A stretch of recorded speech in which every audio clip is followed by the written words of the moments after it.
The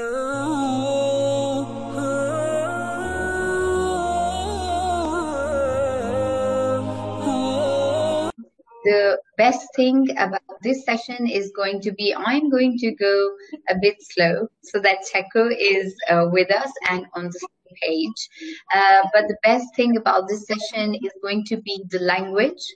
A little bit of a discrepancy that you all have to activate your subtitles so that we can move forward in a slight better manner. The point to this is that Edwig Checo is going to be speaking with us in French.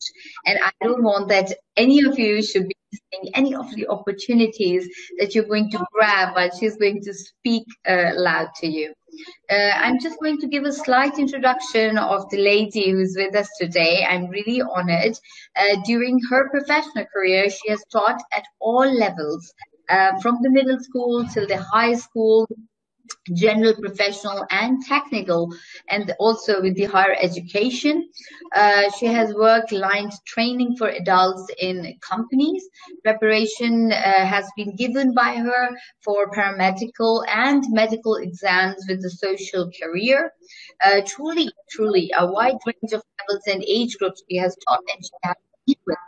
And the best thing about her is she's very humble. She also has worked at the recreation center with children, and the age group of that was from 6 till 11 years old, to help them overcome their learning difficulties, which we are going to talk about today. And Checo is definitely going to touch that topic for all of you. Another very interesting aspect is going to be that she has published about 23 works in poetry, one of my favorites, theater, stories, short stories, and so on. So this is going to be one wonderful session. Just to add on the cherry on the top, her objective is to promote writing and reading. Again, you know, this is one thing that Read Pakistan is really interested in, and that is the reason why Checo is with us today. So, hello, Checo. How are you today? I'm fine. Thank you, Fatima, for your introduction. Bonjour. Bonjour à toutes les personnes qui sont là aujourd'hui pour assister à cet événement qui renvoie à la littérature et ses nombreux bienfaits. Donc, je vais de ce pas venir vers vous pour que nous fassions un peu connaissance et que je vous dise un peu qui je suis et ce qui m'a amené vers la publication. Great. Je m'appelle Edwige Checo et je suis née au Bénin, en Afrique occidentale, mais je dépends de plusieurs pays d'Afrique de par mes racines. Et je suis arrivée en France à l'âge de 16 ans, où j'ai suivi toutes mes études, mais en fait, j'ai depuis ma naissance un rapport avec la langue française. La langue française, car je suis née dans une famille où j'avais un père qui était un grand amoureux du livre. Il a œuvré pour la jeunesse, pour l'éducation. Il a été professeur de latin, de français, d'histoire-géographie, d'espagnol. Et il a servi son pays et il est un modèle pour moi. J'ai donc un rapport très présent dès ma naissance avec le livre et après, je l'ai cultivé également. Ce qui revient à dire que quand j'étais enfant, très tôt, en 3e, 4e année, j'étais inscrite à ce qu'on appelait à l'époque le Centre culturel français. Et je lisais au moins 2 livres par semaine. Tout ce que je lisais, c'était tout ce que j'attrapais, je devais lire. Romans, contes, BD et les histoires des enfants, des adolescents. Voilà, j'ai été une très grande passionnée de la lecture depuis mon enfance. Et ce qui est extraordinaire avec la littérature, c'est que lorsque je lisais un bon livre, j'imaginais le scénario comme dans un film. Après avoir cultivé autant de lectures, après avoir été très tôt proche du livre et moi-même actrice quand je lisais, j'ai grandi et arrivé en France après mes études en France. Je suis devenue professeure de français au début. J'ai été amenée il y a plusieurs années de cela, enseigner le latin en 1995. J'ai fait un peu de cours en histoire-géographie, mais avec le temps, mon parcours professionnel s'est orienté dans une grande variété. Et j'ai aussi bien travaillé avec les adultes, et comme vous l'a dit déjà Fatima. Alors, dans ce contexte professionnel, le livre est toujours présent. Il est toujours proche de moi, que je sois dans une chambre, que je sois à la cuisine, que je sois à la salle de bain, j'avais des livres partout. Donc, vous comprenez aujourd'hui pourquoi je suis là pour partager avec vous ma passion des livres et aussi le fait que je sois écrivaine. Comment je suis arrivée à publier? La publication est une longue histoire, mais en réalité, quand on démarre et qu'on va vers une destination, on retrouve toujours le livre. Je m'explique. Il y avait des moments de mon adolescence où, lorsque je me sentais triste, j'écrivais. Mais je lisais beaucoup, je faisais du sport, hein, ça. J'écrivais énormément et c'était secret pour moi. Et c'est resté une habitude d'écrire tout le temps, soit pour exprimer des sentiments, des moments, des souvenirs, ou pour rendre hommage. Donc, j'écrivais énormément. Puisque je lisais, j'avais une imagination fertile. Ça, c'est l'un des bienfaits de la littérature. Donc, progressivement, j'ai amassé des tas d'écrits qui étaient personnels. Et puis, un jour, plusieurs années plus tard, j'ai commencé par relire mes écrits du passé. Et il y en avait qui étaient vraiment très beaux dans leur dimension littéraire. Mais en profondeur, il y avait parfois de la tristesse. Et je me suis dit, tiens, alors, il y a certains écrits qui faisaient partie de mes secrets. Je les garde pour moi. Je dis, bon, je vais partager quelques-uns avec les lecteurs. C'est ainsi que je suis arrivée à ma première publication au Canada. Et ce livre a été publié au Canada. Je vous montre sa couverture. Et le voici. Voilà. Et donc là-dedans, il y a 4 parties. Et dans ces 4 parties, on voit une évolution de l'écriture et une évolution de la personne. Ce qui fait que aujourd'hui, quand je relis certains textes, je découvre l'auteur que je suis. Donc, je suis arrivée dans l'écriture, donc en tant qu'écrivaine. Aujourd'hui, je comptabilise 28 ouvrages. J'en étais à 23, mais au mois d'octobre, j'ai publié 5 livres. Voilà, qui sont sortis dans une diversité. Donc, j'ai une écriture assez facile. Et c'est un jeu pour moi, écrire et transmettre. Donc, voilà l'histoire de la littérature. Quelle est l'importance de la littérature? Si nous sommes là, bien entendu, avec IRID Pakistan, leur organisme a pour objectif de consolider les connaissances, d'aider les jeunes et les adultes de par le monde à s'intéresser à la lecture. C'est mémorable. Je suis également présidente d'une association dont l'objectif est de promouvoir l'écriture et la lecture. Donc, nous allons dans la même direction, dans la même cadence.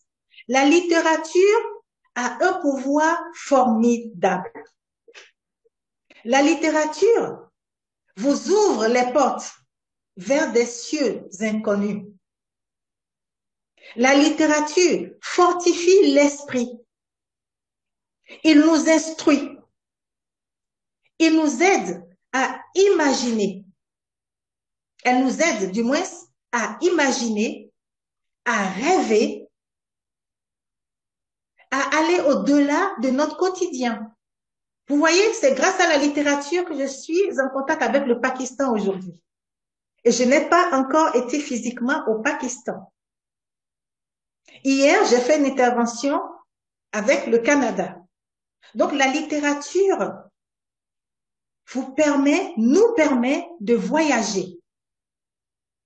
Et c'est l'une des raisons pour lesquelles, lorsque j'écris, je me dis que le lecteur ou la lectrice doit pouvoir rire en me lisant, doit pouvoir voyager, imaginer. Alors, nous revenons au thème. Et nous sommes toujours dans le thème. Mais je reviens encore, je fais un rappel du sujet pour lequel je suis là aujourd'hui. Quels sont les bénéfices de la littérature? Qu'est-ce que la littérature nous enseigne? Je vais faire une énumération qui n'est pas finie et après, je vais partager également avec vous des extraits de mes ouvrages. Parce qu'en tant qu'enseignante, je m'intéresse à la littérature. J'ai fait la littérature comparée. La littérature, c'est quoi? Il y a les romans. Mais il y a une multitude de romans parce que le monde en lui-même est immense. On ne pourra jamais lire tous les livres qui existent dans tous les pays du monde parce qu'il faut déjà connaître toutes les langues. Mais heureusement, grâce à la technologie aujourd'hui, on peut aller au-delà de certains obstacles, c'est-à-dire qu'il y a certains ouvrages qui peuvent être mis à notre disposition. La littérature contribue à l'éducation, à l'instruction, à la fortification de nos convictions. La littérature nous élève. Vous voyez, c'est comme un ballon dans lequel on souffle. Il gonfle, il gonfle, il gonfle, il gonfle. C'est cela la littérature. Elle est intarissable.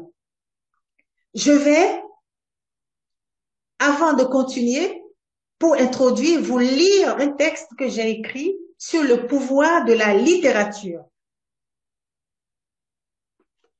Il se trouve dans cet ouvrage, qui est la nouvelle publication d'octobre 2020, à la page 16. Le titre, c'est le pouvoir de la littérature. Le livre, c'est Gestation poétique et confinement. Il y a une partie des textes qui renvoie à la période de confinement. La littérature a un visage, c'est à la page 16, fait de multiples visages qui, à travers ces expressions, dégagent une forte connexion du monde en connaissance. Ce pouvoir de connaissance diffuse 10 000 essences dans l'amour des mots en son, dans les formes et idées qui grondent à travers l'amour des mots en son. La littérature a un visage fait de multiples visages. Il faut pouvoir s'en apercevoir et savoir voir. Ce monde rempli de savoir qui exprime son pouvoir. Le pouvoir de la littérature est dans ses multiples allures la force de la littérature. Le pouvoir de la littérature reflète ses ressemblances, reflète ses différences en nombreux sous-genres, comme des voiles magiques qui roulent en douce musique, égayent le monde en crise, sans faire trop de bruit dans les mots et leur magie. Je continue, Madame Fatima, ou je m'arrête là. C'est un poème un peu long, ok? Donc, c'est une manière pour moi de vous montrer que à travers la littérature, on peut accéder à l'apprentissage. On peut apprendre, d'accord? On va découvrir de différentes manières d'apprendre. Et j'aime beaucoup la créativité. C'est-à-dire qu'un bon livre doit faire vibrer. Un bon livre respire. Parce que, vous voyez, je tiens le livre, mais il est comme un bébé. Un bébé qui a une voix, qui va se faire entendre et qui va séduire, qui doit séduire chaque lecteur. Je ne dis pas forcément que tout le monde a les mêmes goûts, mais un bon livre doit avoir des objectifs définis. D'abord, on doit se détendre quand on lit. avoir du plaisir également, mais aussi profiter de ces moments-là pour grandir, pour découvrir d'autres cieux. Et quand je parle de littérature, je parle de gestation.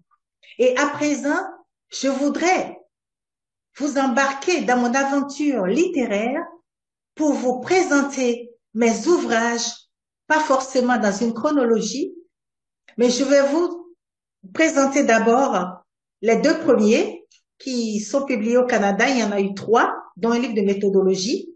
Et après, nous allons vivre ensemble comment je vis le livre. Comme je vous le dis, le livre a une histoire. Quelle est cette histoire-là? Quand un auteur ou une autrice, en fonction de l'endroit où on se trouve, se met à écrire, c'est parce que cette personne a un monde d'imagination qui croise la réalité et l'environnement dans lequel elle vit. Et à partir de cela, elle va transmettre au monde ses connaissances, son regard de la vie, sa vision des choses. Un livre demande au lecteur de réfléchir, d'analyser et d'avoir sa propre interprétation. C'est cela la richesse du livre. Alors, avant de nous jeter dans le flot de découverte de mes ouvrages, car j'écris pour tous les types d'âge, pour tout type de public, car mon métier, mon parcours professionnel m'a amené à encadrer différents groupes de personnes. Et donc, j'en tiens compte. Et quand j'écris un livre, je me pose la question de savoir à quel type de public est destiné cet ouvrage. Néanmoins, on peut avoir des surprises car les goûts peuvent vous surprendre. Un livre destiné aux enfants, par exemple celui-ci, et au final, les adolescents, les adultes l'adorent, tout le monde l'aime. Voilà, et j'en ferai des scènes théâtrales. Mes premières publications se sont faites au Canada. Comme je vous l'ai dit, je vous présente les premières. Il y en a eu 3, c'était essentiellement de la poésie. Le tout premier, le voici, dans lequel j'ai rendu un hommage à mon père, et l'écriture évolue. C'est-à-dire que la première partie qui évoquait des écrits faits dans des moments de mélancolie, de tristesse ou de joie, à la fin, on se retrouve dans une écriture qui fait la rencontre avec la cuisine. Je vous prends un exemple. Je vous dirais, j'ouvre par exemple à la page 97. Le titre de ce poème, c'est Langouste londonienne. Trésor de chair dans sa rose carapace, pour satisfaire mon palais rose rapace. En ce jour rose de mon âge doré, je savoure une langouste géante rose. Je te saisis avec mon couteau d'or et fais une chirurgie blanche délicate. J'extrais ta chair rose et déguste sans te faire saigner. Oh, ma douceur, car vie tu n'as plus à cette heure, mais vie nouvelle dans mon assiette. Quel délice! Pauvre langouste! C'est de la poésie créative, disponible au Canada. Le deuxième ouvrage est intitulé La création poétique au service de la vie, la verdure de la vie, donc c'est un assemblage de poèmes qui sont regroupés par thème. Et à partir de ces thèmes-là, on est en mesure de voir et d'apprécier la vie sous différentes formes. Je vous invite à les découvrir. Et j'ai développé une théorie qui est la suivante. En quoi consiste la verdure de la vie? Voilà, c'est visible sur Internet. Et dans ce livre, il y a une évolution, il y a différentes sortes d'écritures, des poèmes qui sont restés fidèles à la période d'écriture et que j'ai, par exemple, repris pour montrer un peu au lecteur que l'écriture peut subir une métamorphose. Et cette métamorphose-là, l'auteur l'exprime également par sa fertilité, par sa capacité imaginative et la façon dont il a envie de faire vibrer les mots à travers le livre. Et je parle de la cadence des mots et des mots qui vibrent, qui ont des corps et des formes. Le troisième est un livre de méthodologie créative qui s'adresse à tout le monde, peu importe que l'on soit scientifique, et d'ailleurs les scientifiques sont de bons littéraires, je vais dire de parenthèse, hein. Ma meilleure classe de français, c'était une classe de série scientifique, S. Et je m'attendais à avoir une série littéraire. Il y a plusieurs raisons par rapport à cela. Alors, je suis en train de dire que ce deuxième ouvrage est également rempli de recettes créatives et que certains évoquent la littérature, le monde de la connaissance. J'ai introduit dans cet ouvrage un schéma qui me permet d'étudier les mouvements littéraires en France. Et c'est sous forme de jeu. Et vous allez voir le 16e siècle, l'humanisme, le 17e, le 18e, jusqu'au 20e siècle. Voilà, il y a des poèmes qui font hommage à Montesquieu. Et je pense que vous avez lu Montesquieu, qui a joué un rôle fondamental dans le droit français, qui a écrit également les lettres persanes. Et il y a Rousseau, Jean-Jacques Rousseau. J'aime particulièrement le 18e siècle. Ça, c'est une manière de vous dire que même si on écrit, on a eu à lire des livres, j'ai lu également des œuvres africaines que j'aime, telles que L'aventure ambiguë de Cheikh Hamidou Kane, Une vie de boy. Ce sont des livres de mon enfance et qui m'ont permis également de découvrir d'autres pays africains, puisque l'Afrique, elle est vaste et les pays ne sont pas forcément les mêmes, comme l'Europe est vaste, ainsi de suite. Et je crois que je suis en train d'aller vers le Pakistan également, j'y suis déjà. Et c'est cela, la diversité. Et cette diversité-là, et à travers le livre, on peut avoir également une passerelle pour aller vers le monde, pour communiquer nos connaissances, pour enrichir le monde, l'humanité de trouvailles, de savoir. Maintenant, je vais vous présenter mes 5 nouvelles parutions d'octobre 2020. Plus précisément, le 29 septembre 2020, il y a eu The Dream of African Children. Ce livre existe en français, mais les leçons qui s'en dégagent, les thématiques développées dépassent, ces thématiques, je dis bien, dépassent celles de l'enfant africain. Et je l'ai réalisé plus tard. Quand je travaillais sur le livre avec des enfants européens qui me disent, non, mais moi, je me sens interpellée par ce livre, madame. Je me sens interpellée par ce livre. Pourquoi vous dites que c'est le rêve des enfants africains? J'ai trouvé cela génial. C'est cela la force de la littérature. Je vais vous faire découvrir un passage, le début. Il s'agit d'une pièce théâtrale qui repose sur une grande créativité et qui amène les personnes qui vont encadrer les jeunes qui vont travailler sur cet ouvrage à faire preuve de créativité. C'est ce que je fais également en classe ou quand je fais des conférences. J'aime beaucoup la créativité. C'est cela, la lecture vivante, dynamique. Parce que la littérature, lorsqu'elle est florissante, elle peut vous faire trembler. Elle peut vous faire sortir du silence. Eh bien, nous allons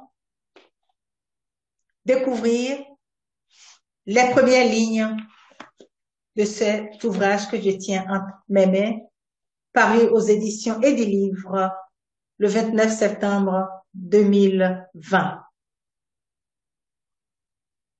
A voice that seemed to come from heaven. Il s'agit de la rencontre d'un poète, donc qui rêve, et celle d'un enfant, en fait, pour présenter. Alors, l'enfant, child. L'enfant rencontre le poète. Excusez-moi. Donc, le poète va prendre la parole en premier. Child, you who live in Africa, do you have a dream? What do you dream about? Child answers, yes, I have a dream to grow up, to be educated, not to live in a country at war, not to live in enemy countries, but to live in friendly countries. The poet asks the child, how would you like to be educated? The child, surprised, look around. I don't know. I don't know. I don't know. I invite you to discover this book. Le deuxième qui est paru, il est juste en face de moi, 444 citations. Ce sont des citations qui amènent à réfléchir sur différentes thématiques de la vie et qui donnent également des pistes pour faire face aux réalités d'aujourd'hui. On peut retrouver des citations sur l'humour, la gentillesse, la diversité, l'éducation, la nourriture. Voilà, donc 444 citations, qui est un livre original. Et j'aime bien, quand je crée une citation, lui donner une force, c'est-à-dire la rendre dynamique. C'est-à-dire qu'à partir d'une citation, la lectrice ou le lecteur doit être en mesure de réagir, d'imaginer et même également d'écrire, de s'interpeller. Voilà, ça c'est l'une des forces de la littérature. C'est de rendre actif celui qui rentre, je dirais, dans cette vaste sphère de livres. Si vous lisez, si vous aimez les livres, vous allez élargir votre conscience. La lecture nous amène à nous interroger, à développer notre esprit analytique. Comme je disais dans le pouvoir de la littérature tantôt, dans le poème que j'ai partagé avec vous. Ça, c'est la deuxième publication. La troisième publication d'octobre 2020, c'est celle-ci que je vous ai déjà présentée. Et je vais citer la quatrième de couverture. La quatrième de couverture, c'est ça. Et là, c'est la première de couverture. La poésie a plusieurs ailes et peut tout survoler. Elle vole comme un oiseau, elle nage comme un poisson et se traîne comme un animal rampant. Elle est aussi la nature qui s'exprime ou la voix de l'inconnu. Elle évoque le langage des corps. Elle est en mesure de décrire des amants imaginaires qui roucoulent ou soupirent. Elle suggère l'envol de la pensée. Pour ainsi dire, elle est un art sublime. À cet effet, elle devient un art qui assume la gestation par le pouvoir suprême qui lui est conféré, à savoir rendre le monde fécond et magique en transportant le lecteur dans une fusée métaphorique ou hyperbolique dont la destination n'est jamais entièrement contrôlée à cause des innombrables nuances entre l'implicite, le suggestif et l'irréel qui peuvent troubler ou prêter à confusion avec le vécu ou la réalité. L'écriture est un tuyau de respiration qui libère de l'oxygène dans des moments de suffocation. Ce qui revient à dire que le pouvoir de la littérature est sublime. C'est-à-dire que quand je dis littéraire, pouvoir de la littérature, je parle d'écrire et de lire. Parce que si on n'écrivait pas, on ne pouvait pas lire. Vous comprenez? Donc, il est important de savoir que au jour d'aujourd'hui, même si nous avons plusieurs moyens d'apprentissage, la lecture reste la lecture. Voyez, l'écriture ne changera pas, elle sera l'écriture. Donc, il y a une complémentarité dans notre monde. Quand on lit, par exemple, on va découvrir la grammaire, la conjugaison, le vocabulaire. Ce sont des bienfaits. On peut guérir de mal. Par exemple, quand j'écrivais dans des moments de tristesse, j'ai eu une lectrice qui a fait un témoignage lors de ma conférence. Elle a dit, mais quand j'ai lu ton livre, j'étais malade, j'étais souffrante. Et quand j'ai lu ton témoignage, je me suis dit, oh, si elle a survécu à ce moment-là, eh bien, moi également, je pourrais survivre. Et il s'agissait d'un poème de ce livre dont le titre est Vivre ou mourir. Je continue sur la lancée des nouvelles parutions de 2020. Vous voyez, il y a eu la poésie, il y a le théâtre, il y a des citations. Et il y a ce livre-là, voici la version française, 10 histoires, c'est vraiment de la créativité pour amener les jeunes aussi à imaginer le déguisement, la manière dont on doit pouvoir jouer les rôles. Et je l'ai fait avec les enfants. Et à ma grande surprise, un jour, j'ai voulu essayer avec les adultes. Et ben, je vous ai dit que je peux vous dire que mes classes ont été transformées. Parce qu'il y a de très belles histoires là-dedans. Je vous laisse apprécier. Ce n'est pas à moi de le faire. Et je vous invite vraiment à les lire. Et à l'issue de cette rencontre, je serai ravie d'avoir des commentaires sur votre appréciation par rapport à ce que vous auriez lu. Et je serai amenée après à choisir le meilleur commentaire pour offrir un livre.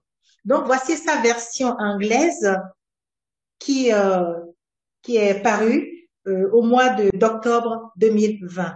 Donc, il y a 10 histoires vraiment qui amènent à faire beaucoup de créativité. À la fin de chaque histoire, il y a un passage pour le lecteur qui lui permet de réfléchir, d'être créatif à partir de questions ou à partir de pistes, d'interrogations, où il peut être amené également à dessiner.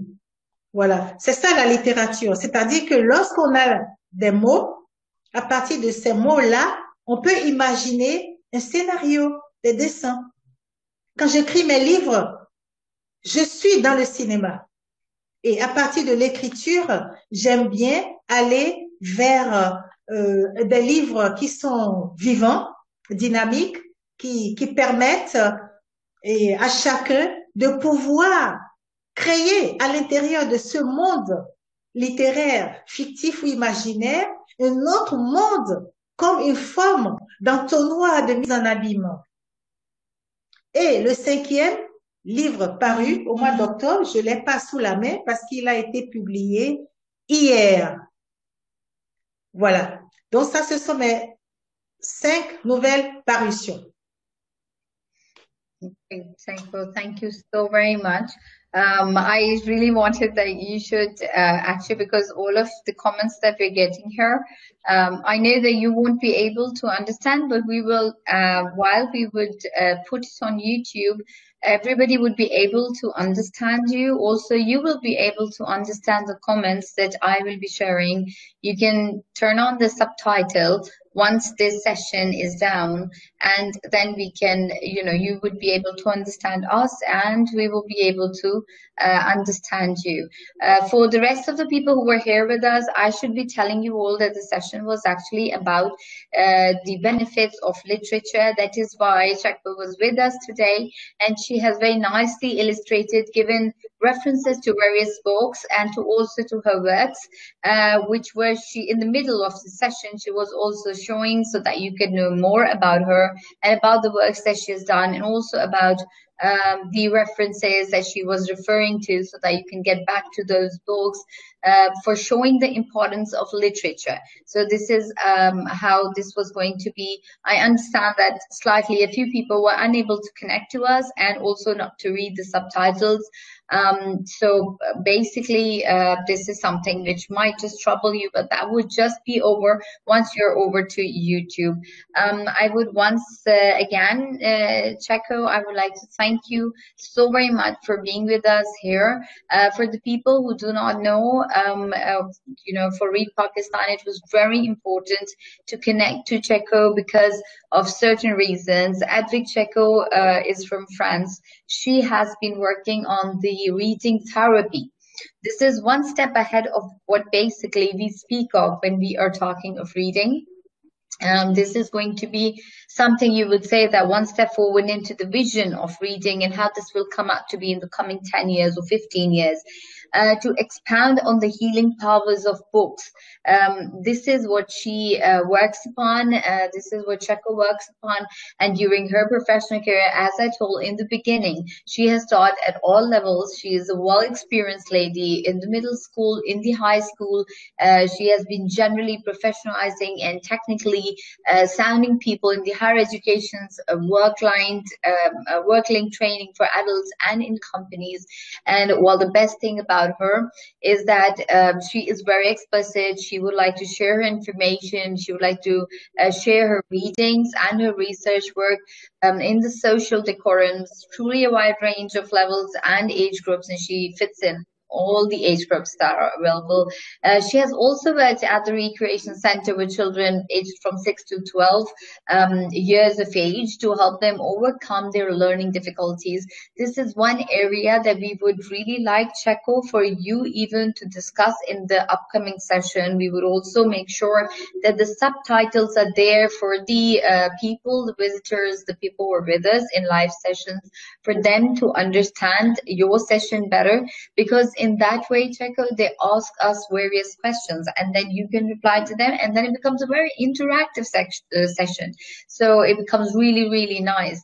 By the way, for ending this all up, I would just like to add that Cheko has published 23 works in poetry, theater, stories, short stories, and so on, which is, the list goes on. She has organized culture meetings in the world. She has worked all across the world, and now she will be, with us for quite some time. She will be giving us talks, and we will make sure that this time is going to be more or less a more interactive session with the subtitles, just displayed there so that we can work on better lines. Cheko, thank you so very much for your time and the information and the knowledge that you have spared. Thanks a lot. Have a good evening. Merci beaucoup, Fatima, pour votre participation et de permettre d'être un peu une passerelle pour entendre ma voix, celle d'écrivaine et celle de lectrice et celle d'une grande amoureuse des livres. Et voilà, je vous remercie beaucoup et je remercie les auditrices, les auditeurs présents ici aujourd'hui. Et c'est un plaisir pour moi et je vous dis bonne aventure avec les livres. Oui. Car la littérature est une richesse. Merci. Thank you. Best wishes, Cheko, for you too. Thank you. Okay. Bye-bye. Thank you very much. Thank you. Bye.